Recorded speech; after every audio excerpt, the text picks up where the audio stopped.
Hello everyone, I am Kayur Polra and I'll be teaching you geography.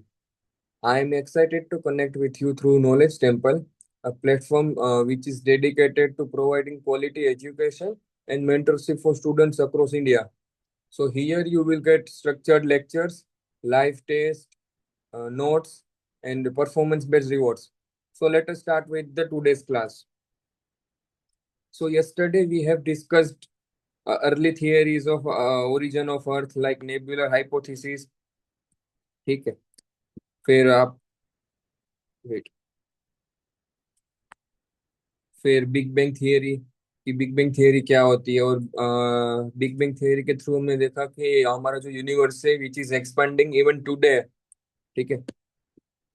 फिर हम देख चुके फॉर्मेशन ऑफ स्टार्स की स्टार का फॉर्मेशन कैसे होता है। 200 मिलियन ईयर्स ओल्ड है हमारा यूनिवर्स, और जो हमारा यूनिवर्स था वो 13.7 बिलियन ईयर्स ओल्ड से एक्सपेंड हो गया था।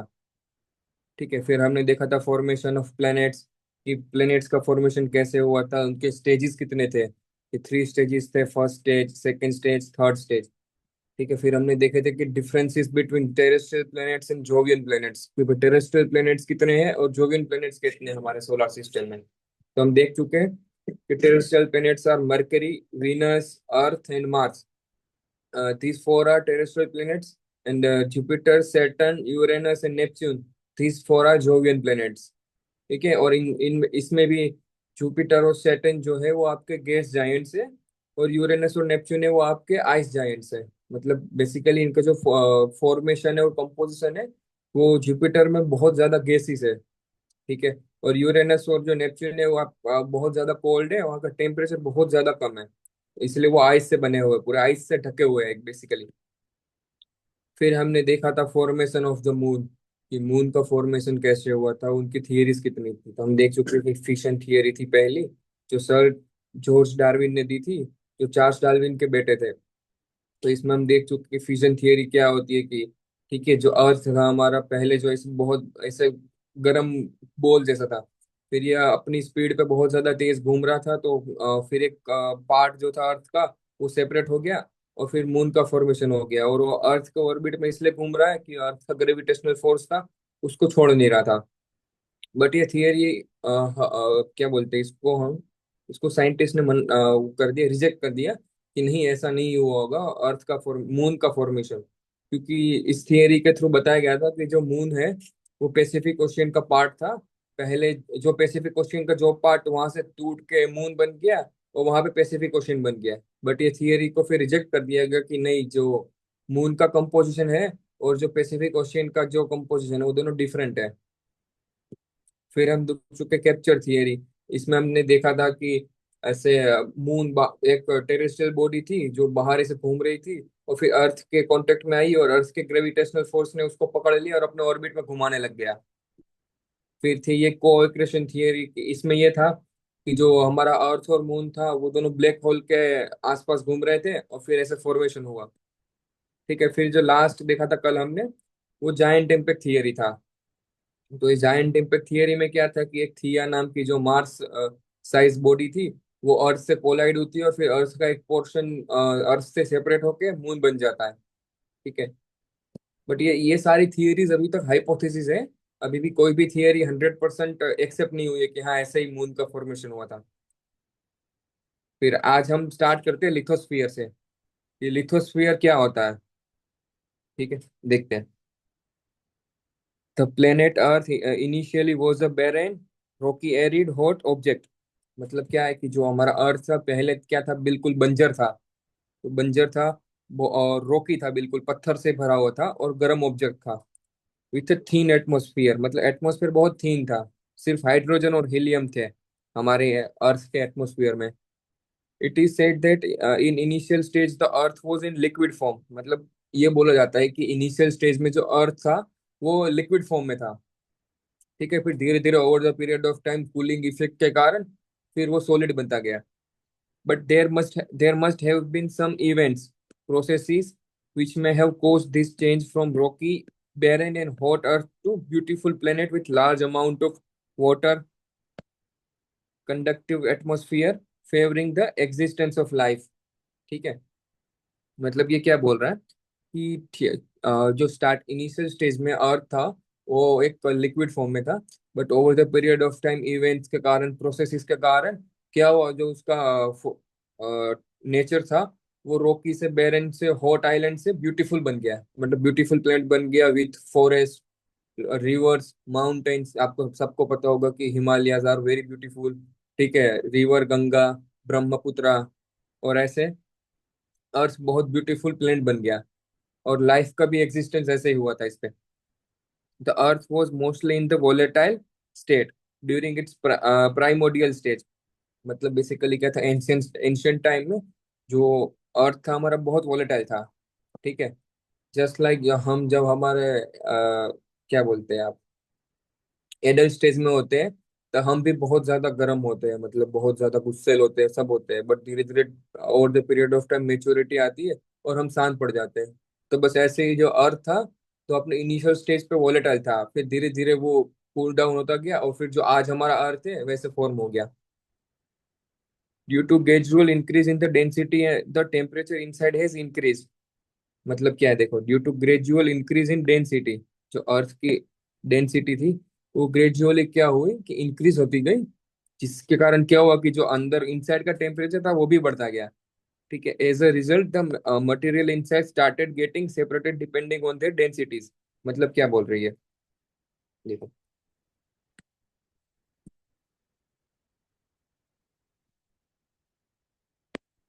ये अर्थ है हमारा। ठीक है, स्टार्टिंग में क्या था, ये लिक्विड फॉर्म में था, फिर धीरे धीरे कुछ प्रोसेसेस हुए, कुछ ऐसे इवेंट्स हुए जिसके कारण क्या हुआ कि ये रॉकी प्लेनेट बन गया और beautiful planet with reverse, mountain etcetera बन गया। तो स्टार्टिंग के स्टेज में क्या था, ये वोलेटाइल था बहुत ज्यादा, इसकी डेंसिटी थी बहुत ज्यादा थी, तो जिसके कारण क्या था, इसका टेम्परेचर भी बहुत ज्यादा था।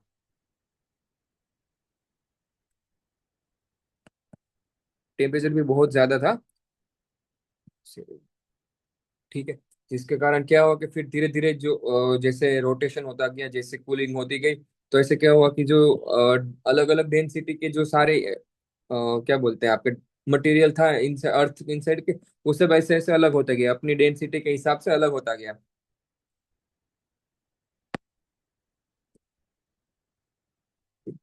This allowed heavier material to sink towards the center of the earth and the lighter ones to move towards the surface। मतलब ये देखो क्या बोल रहा है ये, कि लेट हमारा लिथोस्फीयर, देखो जैसे ये हो गया आपके अर्थ का सरफेस। ठीक है, सरफेस से अब जो हेवी डेंसिटी के जो मेटल्स थे या जो मटेरियल था वो सारा ऐसे नीचे आता गया। ठीक है, और जो लाइटर मटेरियल था सारा ऐसे ऊपर आता गया। ठीक है, तो क्या देखो, heavier materials like iron and निकल। तो आप सबको पता होगा कि आयरन और निकल जब हमें चाहिए होते हैं तो हमें जमीन के अंदर खुदाई करनी पड़ती है, हमें माइनिंग वगैरह करनी पड़ती है, तब जाके हमें आयरन और निकल मिलते हैं। ऐसे नहीं है कि ठीक है हाँ चलो बाहर ही ऐसे पड़े हुए हैं, जो जिसको जितना चाहिए उतना उठा लो रोड पे, जैसे पत्थर पड़े होते हैं, तो जिसको जितना चाहिए उतना उठा ले। ऐसे नहीं मिलता आयरन। तो यही है कि जो आयरन की डेंसिटी बहुत ज्यादा थी, तो वो ऐसे जो अर्थ की सरफेस थी उसके अंदर चलते गए, और जो लाइटर मटेरियल था वो ऊपर आता गया। ठीक है, with passage of time it cooled further and solidified and condensed into the smaller size. मतलब क्या होगा कि over the period of time ये कूल होता गया और सॉलिडिफाइड होता गया और छोटे छोटे पार्ट्स में डिवाइड हो गया। इसलिए आपको पता होगा कि ठीक है हमें आयरन चाहिए, तो बहुत ज्यादा लंबी माइनिंग करनी पड़ती है, कि पूरी माइंस हमें लगानी पड़ती है, आयरन माइंस, कोल माइंस। ऐसा नहीं है कि हाँ एक ही जगह पे हमें सारा मिल जाएगा, कि हाँ भाई 500 600 किलो हमें एक ही जगह मिल जाएगा, नहीं, हमें उसको और माइनिंग करनी पड़ेगी, जिस उसके बाद हमें मिलेगा। ठीक है, this later led to the development of the outer surface in the form of crust. देखो क्या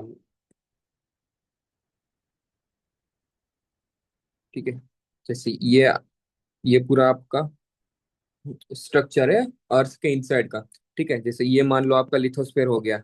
ठीक है, फिर ये आपका मेंटल पार्ट हो गया। ठीक है, ये कोर है। ये बेसिकली ये इनसाइड कोर है, इनर कोर है और आउटर कोर है। ठीक है, तो ये जो आपका क्रस्ट है, इसके ऊपर जो ये सारा है वो क्रस्ट फॉर्मेशन होगा, इसके ऊपर जो होगा ये सारा क्रस्ट का फॉर्मेशन होगा। तो यही बता रहे हैं कि जैसे जैसे कूलिंग होता गया, जो हेवियर मटेरियल थे वो क्या बोलते हैं सरफेस के अंदर जाते गए, वो जो लाइटर मटेरियल थे ऊपर आते गए, जो लाइटर मटेरियल था वो फिर क्रस्ट बन गया आपका। ठीक है, तो ऐसे इवोल्यूशन हुआ है हमारे लिथोस्फीयर का अर्थ पे।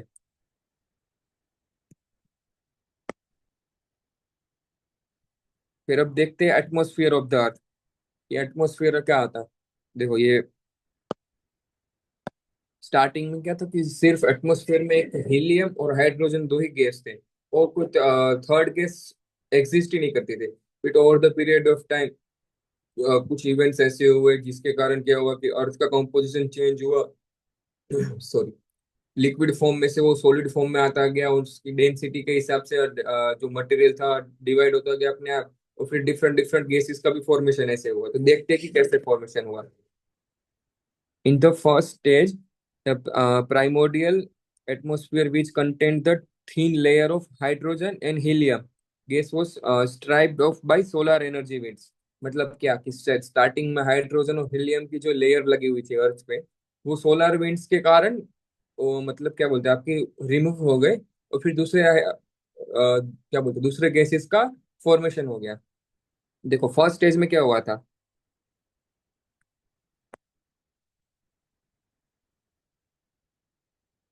जैसे ये आई थिंक, हाँ, it's clear. Let me change the colour. जैसे ये हमारा अर्थ है, ठीक है। तो क्या हुआ कि इसके ऊपर जैसे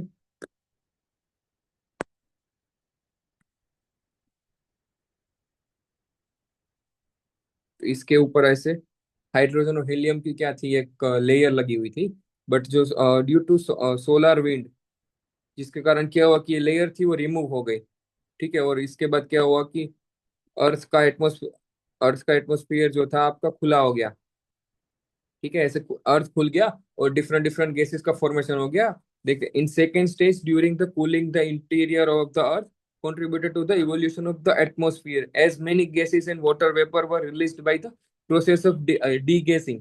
मतलब क्या बोल रहा है कि देखो सेकेंड स्टेज में क्या हुआ था कि जैसे जैसे अर्थ के इंटीरियर का कूलिंग हो रहा था, तो वो क्या हो रहा था अर्थ के जो एटमोसफेयर के इवोल्यूशन में जितने गैसेस बन सकते थे, जितना वाटर वेपर बन सकता था, उसका डीगैसिंग होना स्टार्ट हो गया था। मतलब क्या देखो, सोलर की वजह से आप सबको पता होगा कि जब दिन में क्या होता है, जो वाटर होता है वो वेपराइज होता है। जब बहुत ज्यादा गर्मी होती है तो वाटर वेपराइज होता है।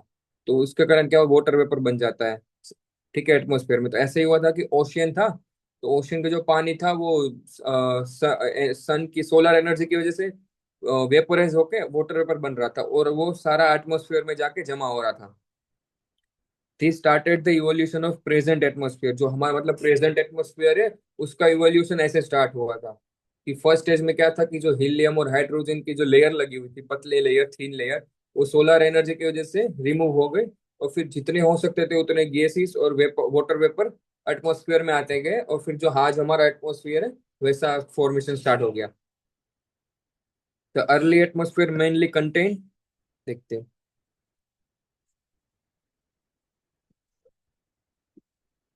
water vapor, nitrogen, carbon dioxide, methane, ammonia and small proportion of free oxygen। मतलब ये क्या बोल रहा है कि जो अर्ली एटमॉस्फेयर था जो हमारा, उसमें वाटर वेपर था, नाइट्रोजन गैस थी, कार्बन डाइऑक्साइड था, मीथेन था, अमोनिया था, और small proportion of free oxygen था, जिससे हम ब्रीथ करते हैं। अगर ऑक्सीजन नहीं होता तो हम ब्रीथ ही नहीं कर पाते, सबको फिर वो सिलेंडर लगा के घूमना पड़ता। फिर in the third stage the composition of atmosphere was modified by the living world by the process of photosynthesis. ठीक है। आई होप आप सबको पता होगा कि फोटोसिंथेसिस क्या होता है। ठीक है। तो उसके डिटेल में हम अभी नहीं जाएंगे। तो ये क्या बोल रहा है, in the third stage the composition of atmosphere was modified by living world by the process of photosynthesis. मतलब क्या था कि जो फोटोसिंथेसिस आपको, सॉरी, फोटोसिंथेसिस आप सबको पता है कि क्या होता है कि जो भाई हमारे ट्रीज या प्लांट्स वगैरह होते हैं, वो फोटोसिंथेसिस के थ्रू ऑक्सीजन क्रिएशन करते हैं और कार्बन डाइऑक्साइड ऑब्जॉर्ब करते हैं, ऑक्सीजन रिलीज करते हैं। और जो ऑक्सीजन प्लांट्स और ट्रीज रिलीज करते हैं उसको हम इनहेल करते हैं, और हम जो CO2 एक्सहेल करते हैं वो प्लांट्स और ट्रीज इनहेल करते हैं। ठीक है। तो ऐसे ऐसे थर्ड स्टेज में क्या हुआ कि एटमॉस्फेयर के कंपोजिशन में चेंजेस मॉडिफाई हुआ, चेंजेस हुए लिविंग वर्ल्ड के थ्रू, फोटोसिंथेसिस के through.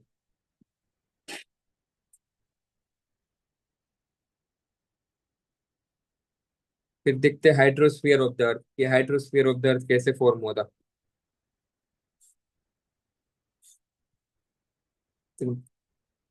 Continue volcanic eruptions contributed water vapours and gases to the early atmosphere. मतलब क्या, जो वोल्केनिक इरप्शन होता है जब, तो उसमें से सिर्फ मैग्मा या लावा ही नहीं निकलता, बट बहुत ज्यादा कंटेंट में वाटर वेपर भी निकलता है। वाटर वेपर और बहुत सारी गैसेस निकलती है उसमें से, जो over the period of time atmosphere में जाती है और फिर वहीं पे वो क्या बोलते हैं, स्टेबल हो जाती है। As the earth cooled, the water vapour release started getting condensed. मतलब क्या हुआ, जैसे जैसे अर्थ और कूल होता गया, ठंडा होता गया, तो वाटर वेपर आपके जो थे वो कंडेंस होना स्टार्ट हो गए। ठीक है। मतलब ये क्या था कि स्टार्टिंग में आप अभी देखा हमने कि जो अर्थ हमारा जो था वो हॉट लिक्विड फॉर्म में था, तो तब तो कोई ऐसा सॉलिड मटेरियल वगैरह था नहीं। But over the period of time cooling के कारण क्या हुआ कि जो हमारा वाटर वेपर था वो धीरे धीरे कंडेंस होता गया, तो फिर उसी के थ्रू हमारा जो ओशियन वगैरह है उसका फॉर्मेशन हुआ है। देखते हैं। The carbon dioxide in the atmosphere got dissolved in the rainwater and the temperature further decreased, causing more condensation and more rains। मतलब क्या है कि देखो, carbon dioxide in the atmosphere got dissolve, मतलब जो एटमोस्फियर में जो कार्बन डाइऑक्साइड था वो डिजोल्व हो रहा था रेन वाटर में, और जो टेम्परेचर था वो फर्दर डिक्रीज हो रहा था, जिसके कारण क्या हो रहा था, मोर कंडेंसेशन हो रही थी और मोर रेन हो रही थी। ठीक है। जिसके कारण क्या था कि अर्थ पे पानी बढ़ रहा था। The rainwater falling onto the surface got collected in the depression to give rise to oceans। ठीक है। मतलब क्या बोल रहे हैं देखो, अब फॉर एग्जांपल मान लो जो हमारा हॉट लिक्विड फॉर्म में था अर्थ पहले, बट जैसे ही ओवर पीरियड ऑफ टाइम वो कूल होता गया, तो कहीं कहीं जगहों पे क्या हुआ होगा कि गड्ढे बन गए होंगे basically. The rain water falling on to the surface got collected in the depression. मतलब क्या कि जब हमारा अर्थ कूल हो रहा था, तो कहीं कहीं जगह पे क्या होता था, गड्ढे पड़ गए होंगे, तो उसी गड्ढों में क्या हो रहा था, जो ये रेन वाटर आप जो सरफेस पे आ रहा था वो सरफेस से कलेक्ट होके सारा उसी गड्ढों में भर जा रहा था, और वो हमारे ओशियन का फॉर्मेशन हो गया। ठीक है। In the earth ocean were form with in 500 million years old, years ago, sorry.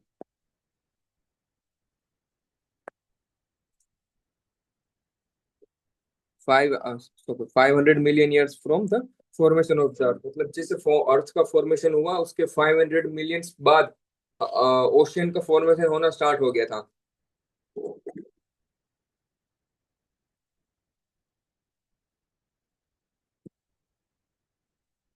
The oceans begin to have the contribution of oxygen through the process of photosynthesis। ठीक है। मतलब ये क्या बोल रहा है कि जो ओशियंस थे वो कंट्रीब्यूट करने लगे oxygen through process of photosynthesis. मतलब आप फोटोसिंथेसिस मतलब बेसिकली कार्बन डाइऑक्साइड इनहेल करना और ऑक्सीजन को एक्सहेल करना। ठीक है। तो ऐसे ओशियंस क्या हुआ कि कार्बन डाइऑक्साइड अपने अंदर लेने लगे और ऑक्सीजन एक्सहेल करने लगे, जिसको और फिर वो एटमोसफेयर में जाके फ्री ऑक्सीजन बन गया, और जिसको हम अभी ब्रीथ कर रहे हैं। ठीक है। Eventually, oceans were saturated with oxygen, and 2000 million year ago, oxygen began to flood the atmosphere। मतलब क्या हुआ कि फिर ओशियन सेचुरेट हो गए।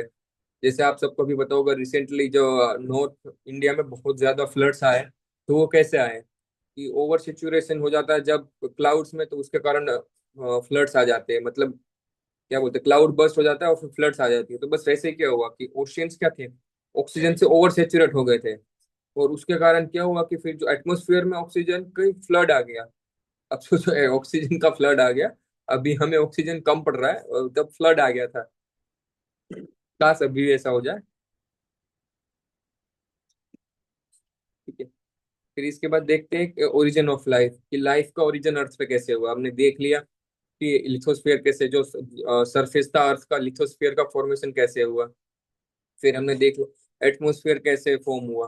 फिर हमने देख लिया हाइड्रोस्फीयर, मतलब हमारे ओशियंस वगैरह कैसे फॉर्म हुए।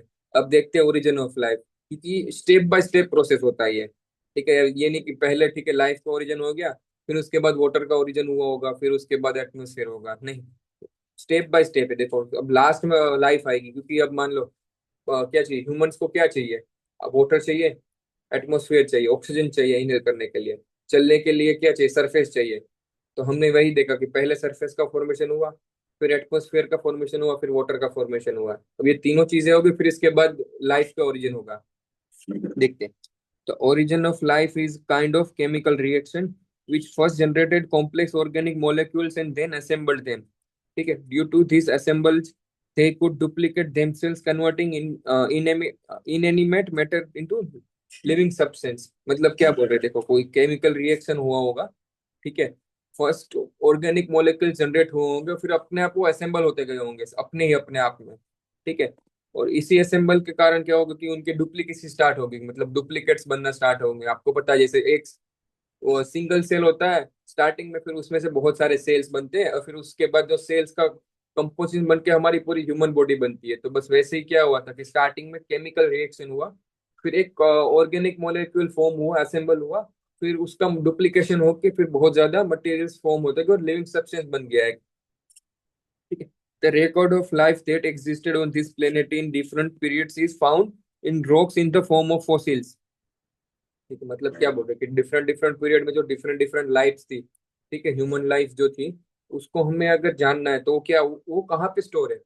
वो फोसिल्स में स्टोर, क्या बोलते हैं, आपके रॉक्स में स्टोर है एज अ फोसिल्स, ठीक है, फोसिल फॉर्म में स्टोर है। जब हमें पता होगा कि जैसे साइंटिस्ट लोग जो होते हैं वो रिसर्च वगैरह करते हैं या तो कुछ खोज वगैरह करते हैं, तो उसमें आप देख सकते होंगे कि फॉसिल्स मिलते हैं। जैसे पत्थर को तोड़ते हैं तो अंदर कुछ ऐसे डिजाइन वगैरह होती है, तो डिजाइन क्या होती है? वो फॉसिल्स होते हैं। मतलब क्या थी, अर्ली लाइफ थी, फिर मान लो कि एक्सटिंक्शन होता गया, और वो क्या होगा कि कोई भी रोक में वो फिट हो गया होगा, मतलब कोई भी पत्थर उस पर गिर गया होगा तो उसके नीचे दब गया होगा। फिर over the period of time क्या होगा कि उसका जो फुटप्रिंट वगैरह थे उस पर छप गए होंगे, तो फिर उसको हम रिसर्च करते हैं, उसको एनालाइज करते हैं, एग्जामिन करके हम पता लगाते हैं कि उसकी एज क्या थी, कम वो कितना साल पुराना था, वो सब, ठीक है।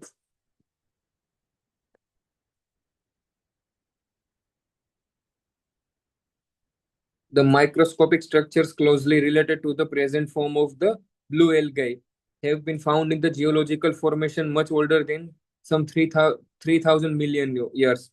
ठीक है, क्या बोल रहे हैं कि माइक्रोस्कोपिक स्ट्रक्चर जो थे रिलेटेड है प्रेजेंट फॉर्म के लिए। जो ब्लू एल्गा है आज की, आप सबको पता होगा ब्लू एल्गा क्या होती है। मतलब जब मान लो कि पानी होता है बहुत टाइम तक वहीं पे, उसको कहीं पे भी स्टोर करके रखो, तो उसमें क्या होता है कि ग्रीन ब्लू एल्गाई आ जाती है, ठीक है। तो जो ब्लू एल्गाई है उसका जो स्ट्रक्चर है वो माइक्रोस्कोपिक स्ट्रक्चर है, वो जो जियोलॉजिकल फॉर्मेशन के टाइम का है। मतलब क्या है कि जो अर्थ का लाइफ का इवोल्यूशन हुआ था, तो तब जो स्ट्रक्चर था लिविंग ऑर्गेनिज्म का, तब जो स्ट्रक्चर था वही सेम स्ट्रक्चर है आज जो ब्लू एल्गाई है उसके साथ, ठीक है।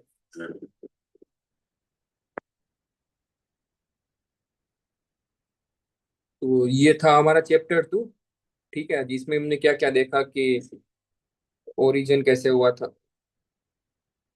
ठीक है।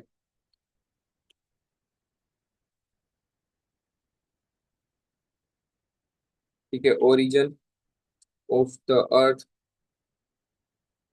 ठीक है, कैसे हुआ था हमने ये देखा, ठीक है। फिर हमने देखा different different theories, big bang theory देखी हमने, ठीक है, कि बिग बैंग थियरी की थियरी क्या थी, ठीक है, सॉरी बिग बैंग, ठीक है। फिर हमने मून मून का फॉर्मेशन देखा कि मून कैसे फॉर्म हुआ था, ठीक है। फिर अर्थ अर्थ के फॉर्मेशन देखा, प्लैनेट्स देखे हमने, प्लैनेट्स कैसे फॉर्म हुए थे, फिर स्टार्स कैसे फॉर्म हुए थे। फिर हमने देखा कि आपका लिथोस्फियर कैसे इवॉल्व हुआ था, ठीक है। फिर एटमॉस्फेयर कैसे इवॉल्व हुआ, फिर हाइड्रोस्फियर देखा हमने। तो फिर एंड फिर इसके बाद हमने क्या देखा, ओरिजिन ऑफ लाइफ, ठीक है, कि लाइफ का ओरिजिन कैसे हुआ था। ये सब हमने चैप्टर 2 में देखा। फिर इसके बाद हम धीरे धीरे देखेंगे। अब मान देखो, सीक्वेंस देखो आप, कि पहले क्या हुआ। पहले आपका यूनिवर्स क्रिएट हुआ, ठीक है। उसके बाद क्या हुआ, आपका अर्थ क्रिएट हुआ, ठीक है। अर्थ क्रिएट हो गया, उसके बाद क्या हुआ, हमने देखा मून कैसे क्रिएट हुआ था, ठीक है। फिर इसके बाद हमने देखा कि ठीक है अर्थ बन गया, प्लेनेट हो गया। अब फिर उसमें लिथोस्फियर कैसे फॉर्म हुआ, ये हमने देखा। लिथोस्फियर बन गया मतलब सरफेस हो गया, ठीक है। फिर उसके बाद एटमोस्फियर, ठीक है, एटमोस्फियर कैसे क्रिएट हुआ। अब मान लो चलो सरफेस हो गया, एटमोस्फियर हो गया, फिर उसके बाद हमने देखा हाइड्रोस्फियर, मतलब वाटर कैसे क्रिएट हुआ, ओशियंस कैसे क्रिएट हुए, रिवर्स कैसे क्रिएट हुई। अब चलो, लिथोस्फीयर हो गया आपका, ठीक है, मतलब सरफेस हो गया, एटमॉस्फेयर हो गया, ठीक है, जिसमें ऑक्सीजन वगैरह थे। फिर आपका पानी हो गया। तो उसके बाद अब क्या चाहिए, लाइफ, ह्यूमन लाइफ चाहिए, क्योंकि ये सब यूज तो ह्यूमन ही करेगा, और तो कोई करेगा नहीं, ठीक है। लिविंग और ह्यूमन से अच्छा लिविंग ऑर्गेनिज्म बोलते हैं, तो लिविंग ऑर्गेनिज्म होते हैं वो सब यूज करेंगे। तो इसके बाद क्या हुआ, ओरिजिन ऑफ लाइफ हुआ, ठीक है, तो अब इसके बाद हम नेक्स्ट नेक्स्ट चैप्टर में देखेंगे जो आपका चैप्टर 3 होगा। ठीक है, तो ये था आपका चैप्टर 2, और चैप्टर 2 का डिस्कशन यही खत्म होता है। ठीक है, तो thank you for watching this lecture. If you like it, you can join us on Knowledge Temple for complete learning, live classes, and mentorship. Okay, thank you.